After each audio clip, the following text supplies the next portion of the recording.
존경하는 정세균 의장님, 선배 동료 의원 여러분, 전북 군산 출신 김관영 의원입니다. 저는 오늘 정부가 지난 6월 8일 날 입법 예고한 공정거래법 시행령, 즉 대기업 집단 지정 기준을 5조 원에서 10조 원으로 상향하는 조치가 국회 입법권을 현저하게 무력화시키는 조치일 뿐만 아니라 중소기업과 골목 상권에 큰 위협이 되는 것으로서 즉각 중단해야 한다는 말씀을 드리고자 이 자리에 섰습니다. 이번 개정 작업의 몇 가지 문제점을 지적하고자 합니다. 첫째, 이번 시행령 개정으로 인해서 공정거래법을 원용하고 있는 38개의 법률이 무력화되는 결과가 초래합니다. 이러한 법률에는 유통산업발전법, 상생법 외에도 상속 및 증여세법, 조세특례 제한법 등 세법도 포함되어 있습니다. 시행령 한 글자를 바꿈으로 인해서 국회에서 심의 의결된 법률 38개가 무력화되는, 변경되는 결과가 발생되는 겁니다.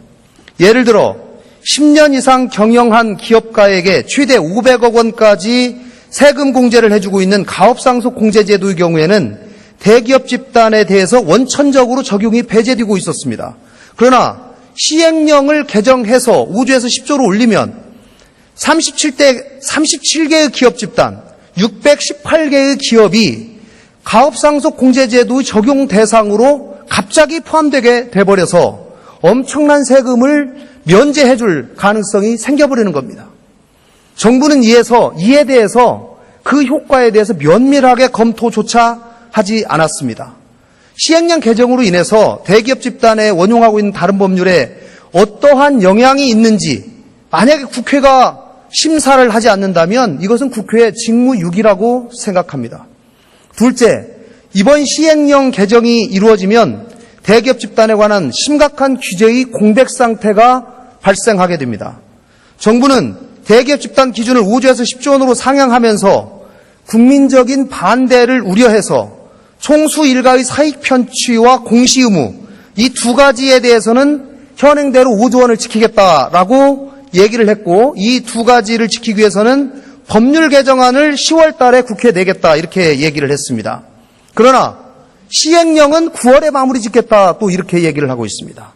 만약 9월에 시행령이 개정돼 버리면 대기업 집단에 적용되던 사익 편취를 포함한 모든 규제가 시행령 개정으로 즉시 배제가 되기 때문에 그 이후에 법률이 개정될 때까지는 규제의 공백 상태를 피하기가 어렵고 공정거래위원회도 이 점을 인정하고 있습니다.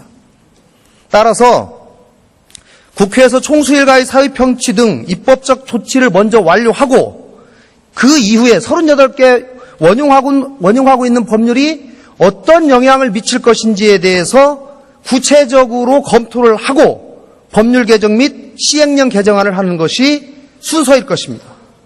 이번 법률 입법 예고 과정 자체를 한번 들여다보겠습니다.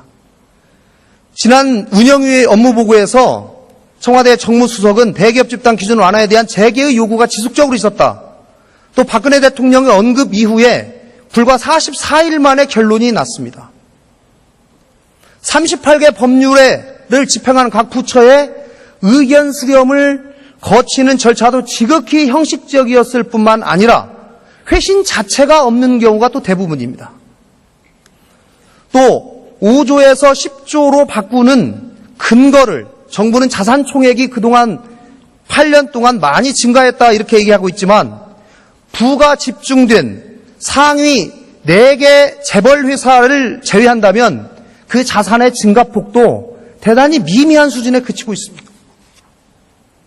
존경하는 의장님, 선배 동료 의원 여러분, 저는 변화하는 경제 환경에 대비해서 대기업 집단 지정 기준의 변경 자체를 검토하는 것, 그 자체를 문제 삼고자 하는 것은 아닙니다.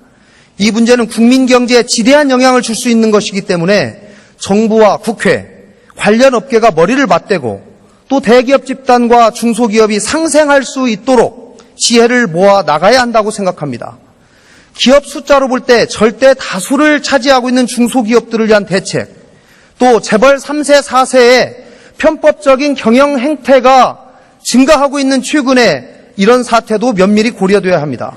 정부에 다시 한번 요구합니다. 대기업 집단 지정 기준 변경을 위한 시행령 입법 예고를 즉각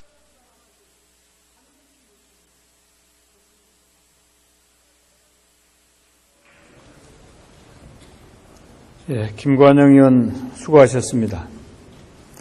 다음은 정의당 비례대표 윤소하 의원 나오셔서 발언해 주시기 바랍니다.